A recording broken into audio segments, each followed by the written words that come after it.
Nearly 300 animals are safe and healthy after a large-scale rescue in Kansas City. On Monday, we showed you this extreme case of hoarding involving at least 200 rats and a bunch of other animals.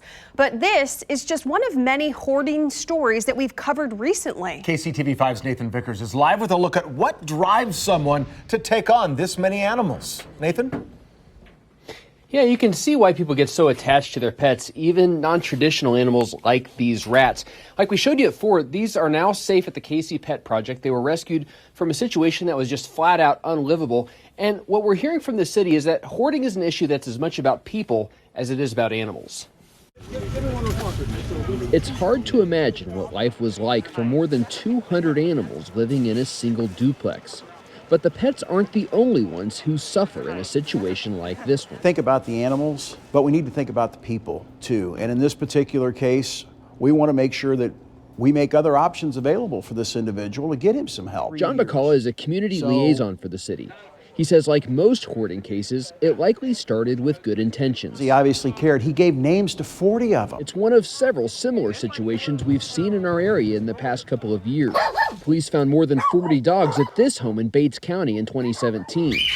We showed you this story of a woman with 130 birds last fall. And this cat hoarding situation in Lexington, Missouri was so bad, local students made coolers to help a local shelter keep them warm. There's a common denominator in all of it, and it is they don't realize it's gotten out of control till it's gotten out of control. KC Pet Project has actually dealt with rat hoarding situations before.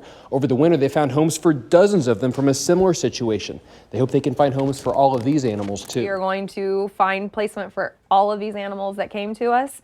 So far, they're all very healthy. Yesterday, the city allowed the owner to keep around 20 animals, but he tried to sneak out a couple more in his backpack. If we find any more animals, you're going to go to jail. There's no hard limit on the number of small rodents the city allows, but the conditions this situation created were far from livable for any creature. We're worried about situations like that, and we're going to make sure that everything is up to par before we let him have 20 of those back.